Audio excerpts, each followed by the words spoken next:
أعوذ بالله السميع العليم من الشيطان الرجيم بسم الله الرحمن الرحيم وصلى الله وسلم على رسول الله وعلى آله الأطهار وصحابة الأبرار وسبحانك اللهم لا علم لنا إلا ما علمتنا إنك أنت العليم الحكيم رب اشرح لي صدري ويسر لي أمري واحلل عقدة من لساني يفقهوا قولي أما بعد يقول الله تعالى في كتابه الكريم بعد أعوذ بالله من الشيطان الرجيم بسم الله الرحمن الرحيم ولقد صرفنا في هذا القرآن للناس من كل مثل وكان الإنسان أكثر شيء جدلا ثم أما بعد السلام عليكم ورحمة الله تعالى وبركاته.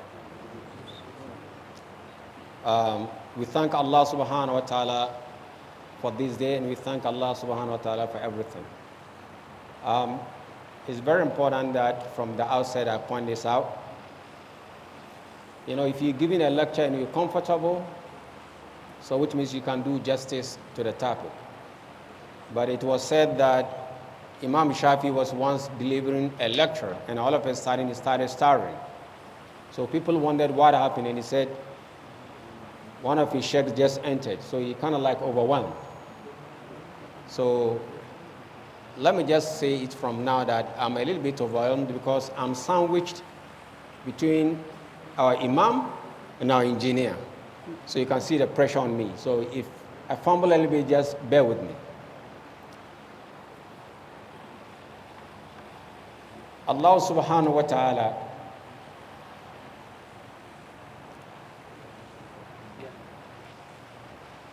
Allah subhanahu wa ta'ala, the creator of mankind, sent the Prophet sallallahu alaihi wasallam to guide us from darkness to light. In order to do that, in order also to comprehend what the Prophet ﷺ is teaching us, we have to have a sound mind, a healthy mind, and a healthy body. And so Allah subhanahu wa ta'ala incorporated in our deen nutrition, which is extremely important. But let me just give you an idea of the angle that I'm coming from. From the very ayah that I recited in Surah Kaf, Quran chapter 18, Allah subhanahu wa ta'ala is saying, the translation more or less, وَلَقَدْ صَرَّفْنَا فِي هَذَا الْقُرْآنِ لِلنَّاسِ مِنْ كُلِّ مَثَلٍ وَكَانَ الْإِنسَانُ أَكْثَرَ شَيْءٍ جَدَلًا. Everything is expounded in Al-Quran, but man is ever contentious. See, if you take a verse,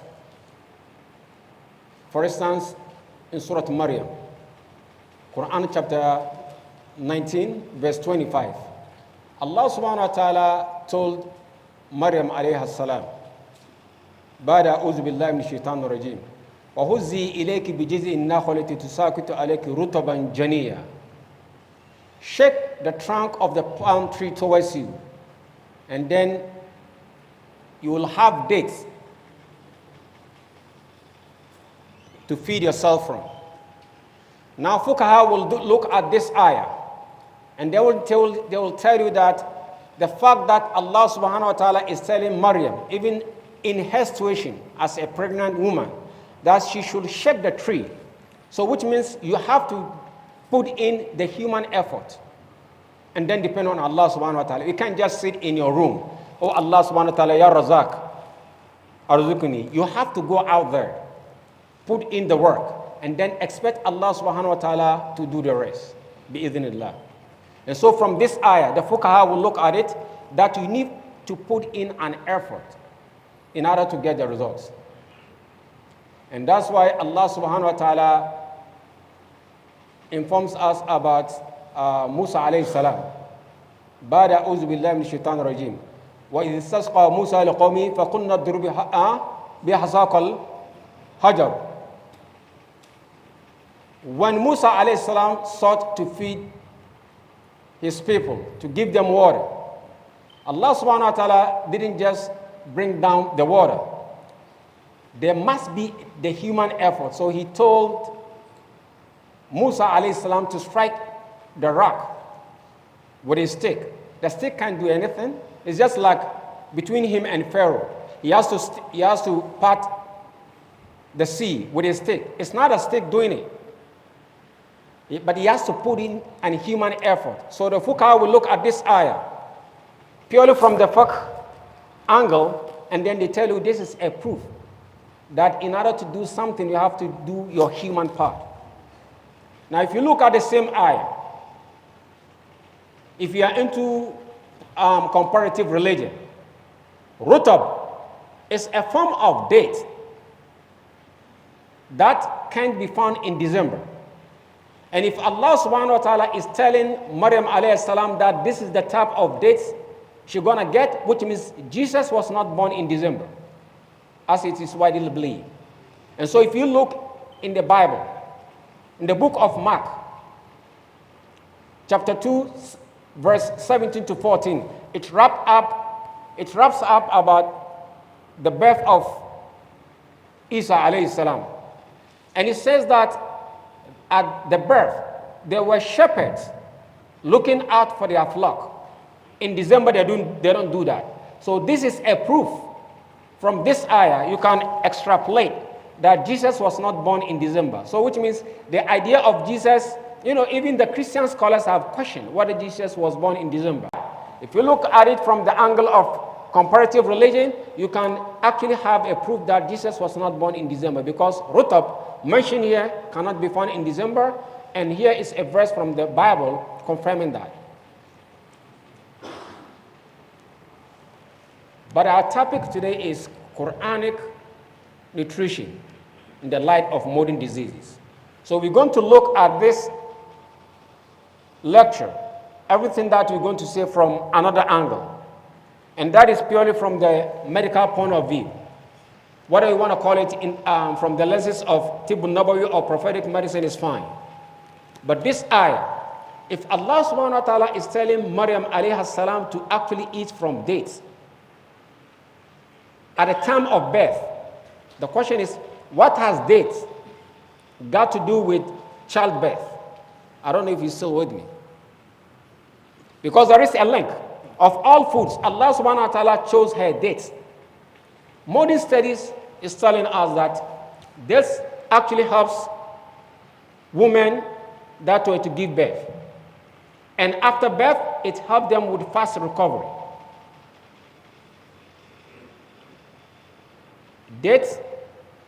A date is loaded with fiber, copper, phosphorus, potassium, magnesium, iron, sulfur, calcium. This is the perfect nutrition for a woman who is pregnant. The perfect nutrition for a woman who is to give birth and who is to also recover from what? After giving birth. For a fast recovery, to gain her health. These are nutrients that she needs. Scientists are now figuring it out, but Quran informed us about over 1,400 years ago, basically. The importance of nutrition is highlighting when Allah subhanahu wa ta'ala calls our attention as mankind. بعد أعوذ بالله من الشيطان الرجيم يا أيها الناس كلوا مما في الأرض حلالا طيبا ولا تتبعوا خطوات الشيطان إنه لكم عدو مبين. Quran chapter 2 verse 168. O mankind, eat from that which I provided you foods that are halal and tayyib. Ibn Kathir describes tayyib as nutritious, foods that are halal and nutritious. When you do that, that will actually help you to have a healthy body. The reason why today we are struggling with so many diseases is because we didn't eat right. It's because we've violated this ayah. In fact, Allah subhanahu wa ta'ala talking about Ya ayyuhan nas. At the verse 172, now Allah subhanahu wa ta'ala is talking to you and me. بعد أعوذ بالله من الشيطان الرجيم يا أيها الذين آمنوا. This is general and not specifically for Muslims. يا أيها الذين آمنوا كلوا من طيبات ما رزقناكم واشكروا لله إن كنتم إياه تعبدون. Eat from that which Allah subhanahu wa ta'ala has given to you, that which He has provided foods that are nutritious.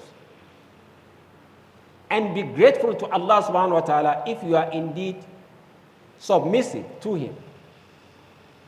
If He is the very one that you worship. The reason why today Muslims are having the same problems as everybody else is because we don't Islamize our food. We just eat what everybody else is eating. That's our problem. And these are some of the modern diseases. We can't go in all of them because there are a lot. But look at diabetes. Diabetes is not a Muslim disease. A Muslim should not have diabetes. In some cases, rare cases, where Allah subhanahu wa ta'ala in His capacity as fa'alu lima yurid can actually test maybe one here, one there. But guess what?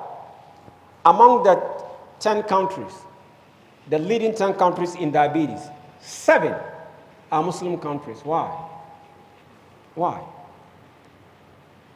Why? Cancer. We have the same rate for cancer patients just like anybody else. Hypertension, obesity, and the list goes on. See, when I say diabetes is not a Muslim disease, it's because if you look at the very causes of diabetes, Islam has already warned us against that, or as Islam has actually given us the solution over 1,400 years ago. And nutrition plays a key role in our lives that today scientists have actually found out that what they call the second brain is actually here, our belly. What is going down right here? What do you put in here? What do we consume? Because at the end of the day, about approximately 85% of our DNA is not even human DNA. It's bacterial DNA. And so it's very interesting that in Surah Hud, Allah subhanahu wa ta'ala describes us as dab. We are just like any other animals, like combined in one group that has been sectioned. وَمَا دَابَّةٍ فِي الْأَرْضِ إِلَّا عَلَى اللَّهِ رُزْقُهَا. The fact that Allah subhanahu wa ta'ala calls us with this name, and now scientists are finding out why, makes it even more interesting. We have type 1 diabetes. We have type 1.5 diabetes. We have type 2 diabetes. We have type 3 diabetes. But generally, when we say when we're talking of diabetes, we're talking of type 2 diabetes.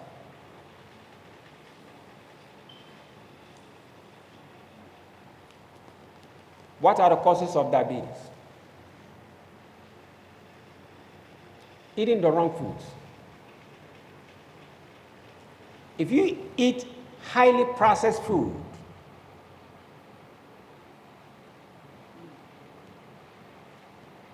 it lacks fiber, it lacks antioxidants. In fact, it lacks nutrients. And so as it comes with that full speed, nothing to actually hold it, it spikes up your blood sugar level and it plummets. The pancreas tries to keep up by secreting insulin, to put everything in order.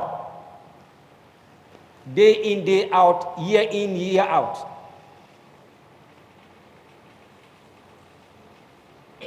What happens? Your pancreas becomes overtaxed. And that sets the stage for diabetes. Another thing is we don't move around. We don't exercise. According to Lamartine, the most busiest man on the surface of the earth at the time of the Prophet ﷺ was himself, was the Prophet ﷺ.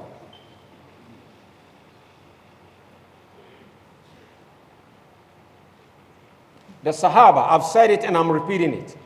The Sahaba were so active that even those who are closer to the masjid will go run and run and run and run before coming to the masjid.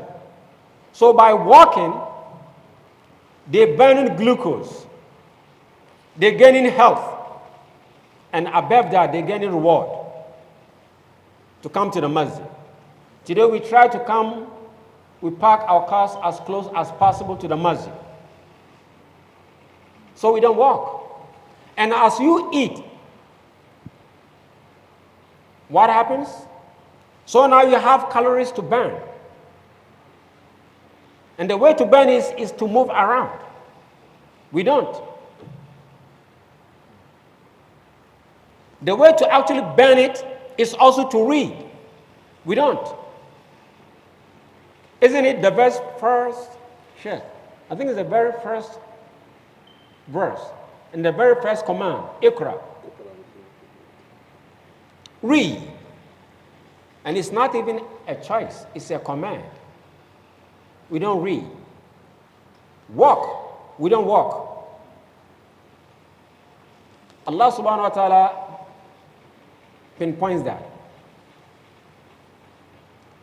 In Surah Al-Mulk, Quran chapter 67, the importance of walking is actually implicated in that. هو الذي جعل لكم الأرض ذلولا فامشوا في مناكبها وكلوا من رزقه وإليه النشور. Even on Fridays, we have no excuse. On Fridays, whereby we can lazy by and just sit, talk. Allah subhanahu wa ta'ala is telling us, أعوذ بالله من الشيطان الرجيم فإذا قضيت الصلاة فانتشروا في الأرض وابتغوا من فضل الله. Right, Sheikh? So we are supposed to be the most active people. But we're just like anybody else. We don't move around. Allah subhanahu wa ta'ala says, أعوذ بالله من الشيطان الرجيم, Quran chapter 55. بسم الله الرحمن الرحيم. الرحمن علم القرآن خلق الإنسان علمه البيان الشمس والقمر بحسبان والنجم والشجر يسجدان والسماء رفعها وضع الميزان ألا تطغوا في الميزان وأقيموا الوزن بالقسط ولا تخسروا الميزان والأرض وضعها للأنام فيها فاكهة والنخل ذات الأكمام والحب ذو العصف والريحان. The most merciful, says Allah subhanahu wa ta'ala. Allah subhanahu wa ta'ala describing himself as the most merciful. And out of that mercy, Allah subhanahu wa ta'ala says, وَلَا أَرْضُ وَضَاهَا لِلْأَنَامِ. When Allah subhanahu wa ta'ala gave us this earth, what happens? فِيهَا فَاكِهَةٌ وَالنَّخْلُ ذَاتُ الْأَكْمَامِ وَالْحَبُّ ذُو الْعَصْفِ وَالرَّيْحَانِ. Allah subhanahu wa ta'ala begins with fruits. Why fruits? Why? Fruits. Today we don't eat fruits. But when Allah subhanahu wa ta'ala gave us the earth, the first top food on the top of the list is fruits. We hardly take fruits. These are raw foods, packed with antioxidants, packed with nutrients as they are in nature. Look at us today as Muslims. Did you realize that about 70 to 90% of our foods are cooked? The Prophet ﷺ, according to Aisha radiallahu anha, sometimes will go for 3 months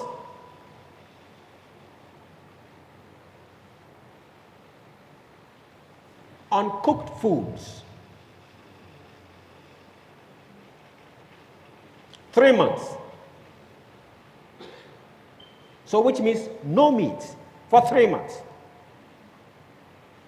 I delivered a lecture and I told people, why can't you just even cut a meat for a week? And the whole masjid almost erupted. I said, what did I do wrong? It was Aisha radiallahu anha who said that. The Prophet ﷺ sometimes lived on raw foods. Who among us here ever lived on raw foods for the whole day? Not 1 month, not 1 week, 1 day. Like all the foods that we eat, uncooked, raw foods, 1 day. We don't. So why not Islamize our foods? We have to Islamize and, factor in the Qur'anic nutrition. Very, very important. So you see, we take highly processed foods. We take white bread. We take crackers. And then we take sugary foods. What do? If you take a lot of that, it gives you pot belly. And guess what? Scientists are now saying that when you have pot belly, that actually sets the stage for the type 2 diabetes. But this is something very interesting. Over 1,400 years ago in Athar, Umar radiallahu anhu was reported to have said, as a Muslim, do all what it takes not to have pot belly. 1,400 years ago. So now you see, actually scientists are now catching up with Quranic nutrition.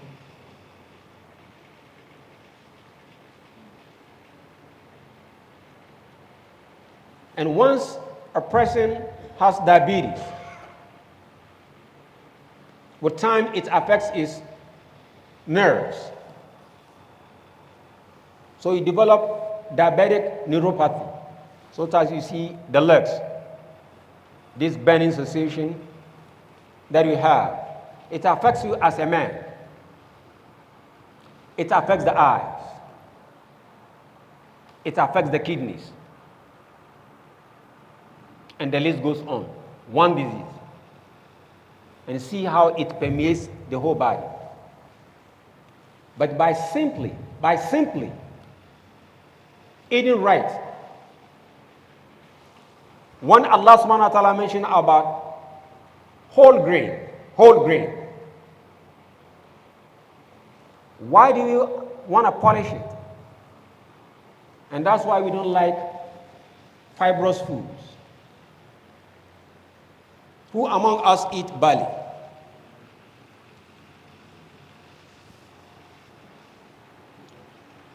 Others.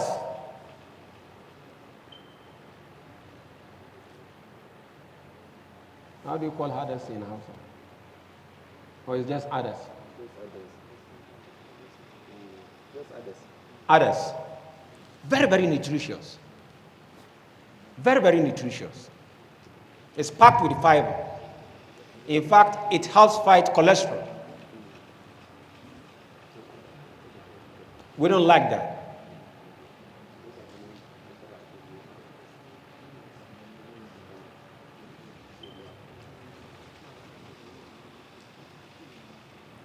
Let us take what scientists are saying and put aside what, compare it with what is already known in Islam, and see that science is now actually catching up.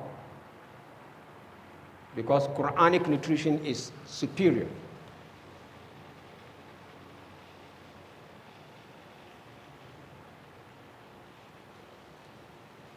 According to scientists,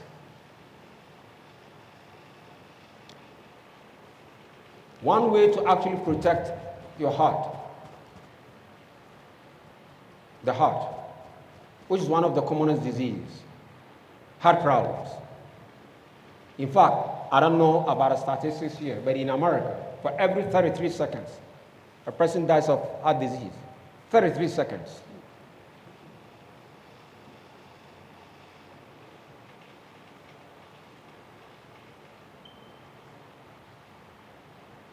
And now scientists are saying one of the foods among on top of the list to actually help the heart is pomegranate.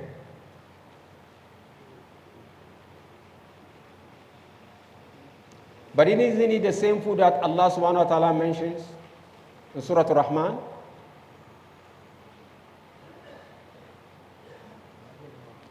بعد أعوذ بالله من الشيطان الرجيم وَلِمَنْ خَافَ مَقَامَ رَبِّهِ جَنَّتَانِ. When Allah subhanahu wa ta'ala lists فِيهَا فَاكِهَةٌ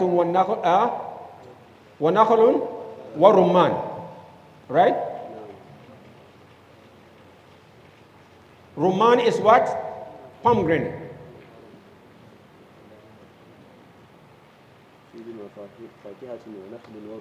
No, right? Yes. See what Allah subhanahu wa ta'ala mentioned in just one ayah. Fruits, in general, they're very good for the heart. Dates, I've already given you some of the nutrients it contains. And then you have pomegranate. Generally, take more or less about 144 calories, 32 grams of carbohydrate, 2.6 grams of fiber, and protein. It's also rich in what? In vitamins. Especially it has vitamin C that actually fights inflammation. Do we take that? How many of us take pomegranate?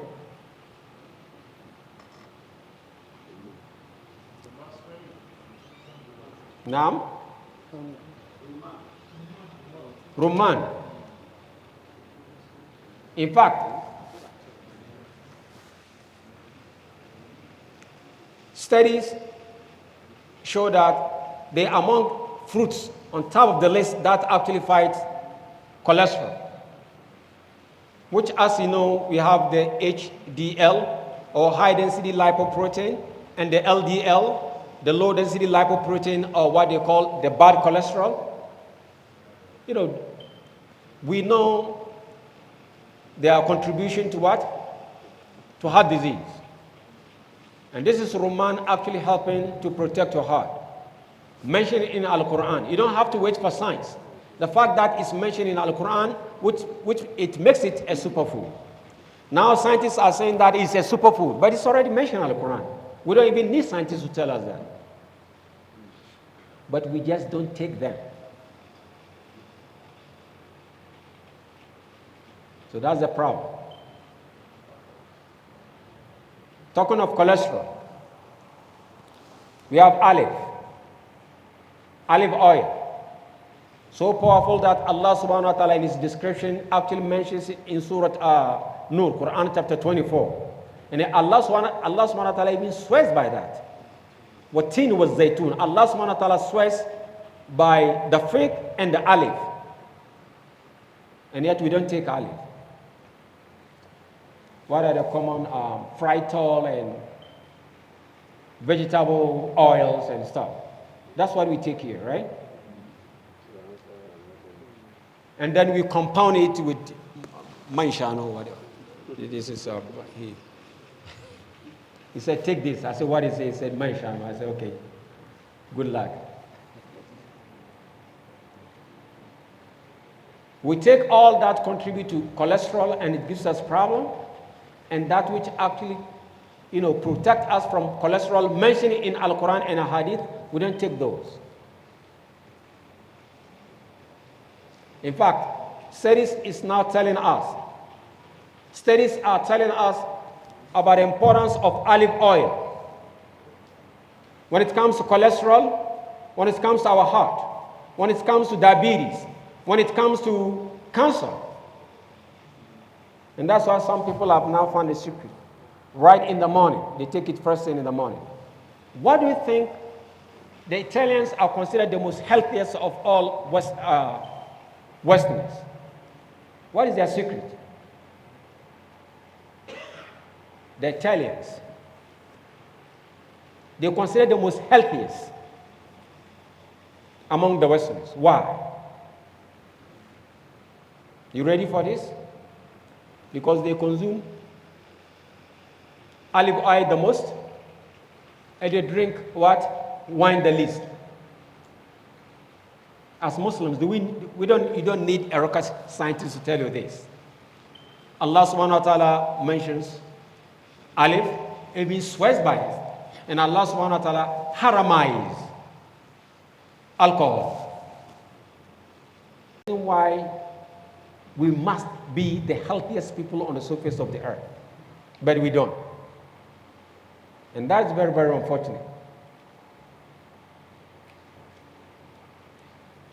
Cancer is fueled by the wrong foods. And cancerous cells that are cancerous, that are cancer, they love sugar. And we promote that. The Prophet ﷺ has told us to actually divide our stomach into three. That even if you have to feel, the worst thing that you can feel is your stomach. And even if it calls for it, divide it into three. That each and every one of us, dividing your stomach into three, thulusun li ta'amihi, thulusun li sharabihi, thulusun li nafasi. Right? 1/3 for food. We eat the wrong foods. 1/3 for water and drinks. We don't drink enough water and we take the wrong drinks. And 1/3 for what? Respiration. We don't even know how to breathe.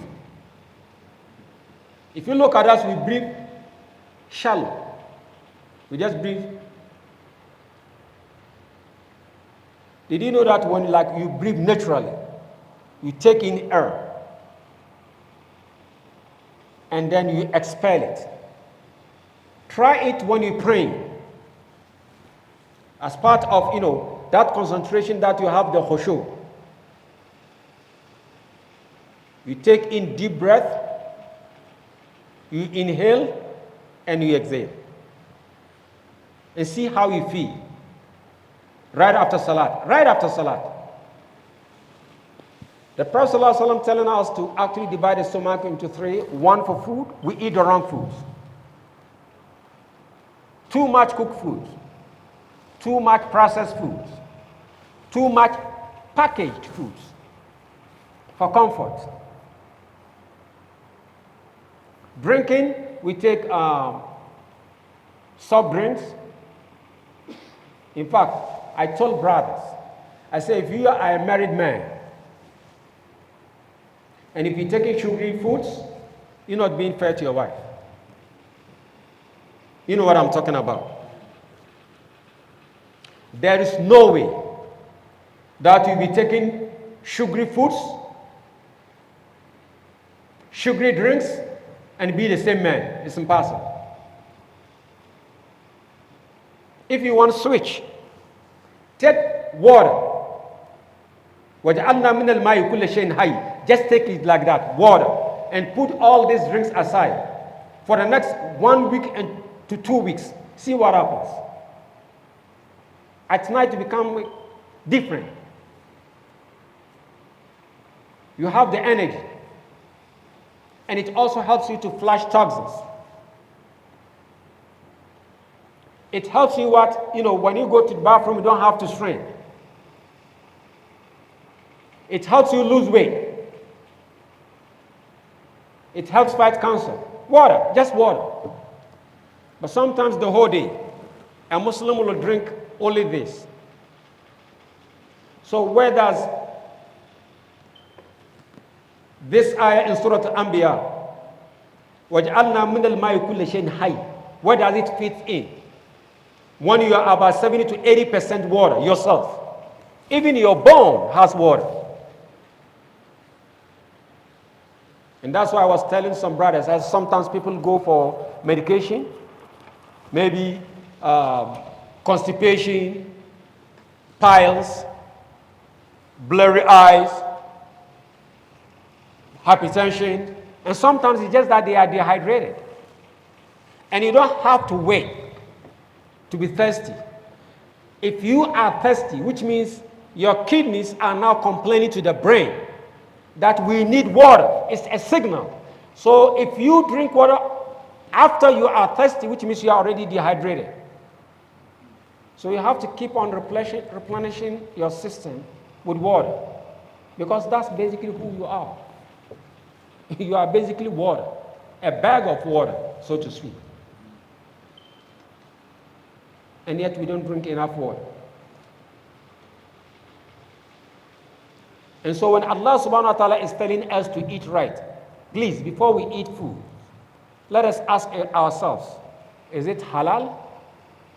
Alhamdulillah, we eat halal food. What about the second part? Is it tayyib? Is it nutritious? Because remember, the food that you eat becomes part of you. You are the food that you eat. You are what you eat. And the body is amana. The body has right over you. So you don't just eat what you want. You eat what the body wants. Because it's an amana. If we change the way we eat our foods, and we change our thoughts, and we do a lot of walking, become so active, inshallah, we see us beating modern diseases, which include diabetes, cancer, hypertension, high cholesterol, and what have you. Just eating right. If taking olive oil and pomegranate can actually bring down your cholesterol, what else can they do? Imagine that.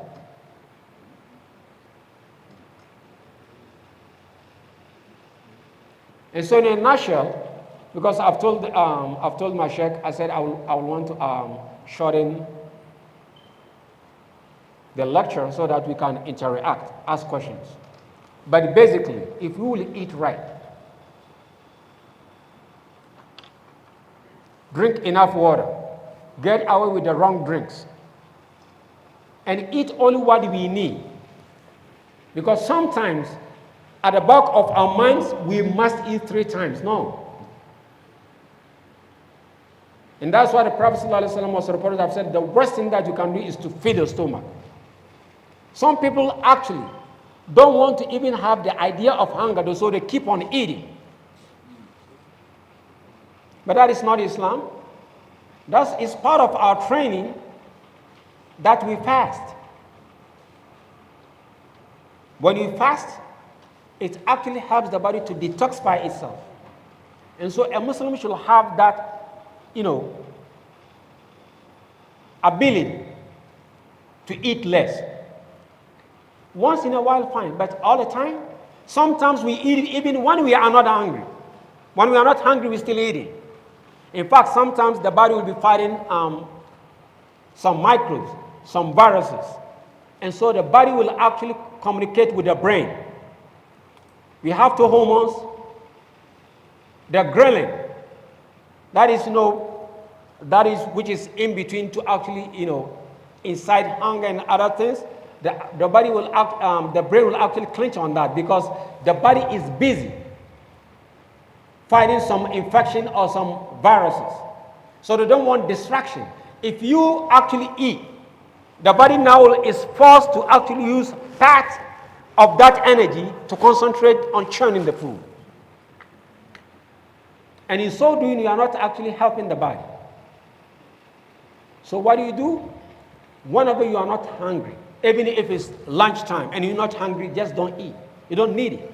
The body is telling you that we don't need food. So let us try to eat when we need food, eat less, drink enough water, try to go closer to nature, avoid all these junk foods and highly processed foods, and if possible, let most of our foods be uncooked. And even if they are cooked, let us ensure that they are done the right way. If you put this into the picture, which means you're going to cut on what? Fried foods.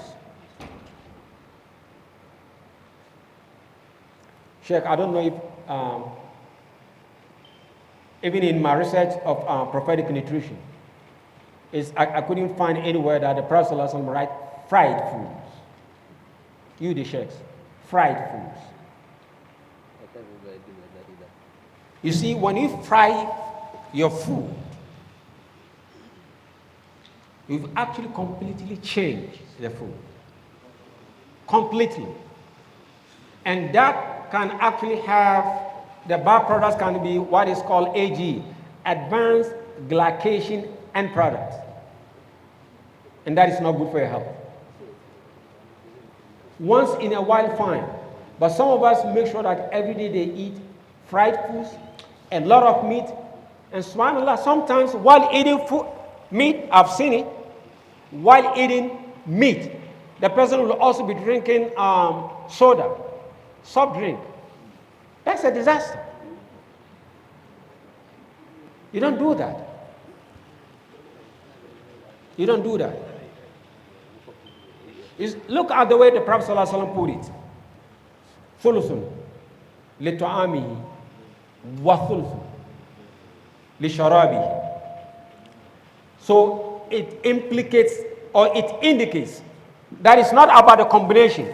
1/3 for food, 1/3 for water, 1/3 for respiration. You don't combine them at the same time. First of all, even though water is healthy, if you are eating and drinking water at the same time, it's not healthy. So how much more you eating the wrong meat, fried meat, and then with soda, after that, alhamdulillah, come on. What about the right of your body? So please, let us eat right. Ensure that we avoid all the junk foods. Include the healthiest food that Allah subhanahu wa ta'ala has given us, which includes olive oil, pomegranate, black seeds, hadith Sahih Bukhari. If you have your food, you have black seed powdered or the oil, the moment you sprinkle it on your food, it actually adds value to your food. These are basic things that Allah subhanahu wa ta'ala has given us, basic things that we read from Al-Quran and the Sunnah, but unfortunately we don't. That's why we suffer from diseases just like anybody else. If not, if you would do the right thing, now then you understand me why I said prophetic diabetes is not our disease. So this is Quranic nutrition that can be used to take care of what? Modern diseases. And lastly, because we're eating the wrong food, for the first time in human history, we are having teenagers having type 2 diabetes. Teenagers. It's not even in the medical books. That type 2 diabetes is known as what? Adult onset diabetes. But look at it now. Why? Because of eating the wrong foods. May Allah subhanahu wa ta'ala ease our first. And with all this that we have from the Quran and the Sunnah, we thank Allah subhanahu wa ta'ala for the blessings of Al-Quran and from the blessings of what the Prophet sallallahu alaihi wasallam, after all, Allah subhanahu wa ta'ala bringing part of his job is وَيُحِلُّ لَهُمُ الطَّيِّبَاتِ وَيُحَرِّمُ عَلَيْهِمُ الْخَبَائِثِ. Part of the Prophet sallallahu alaihi wasallam is what? Is to teach us to eat right. So nutrition is part and parcel of our deen.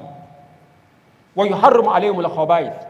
And to actually protect us from that, taking that which is what? Harmful to us.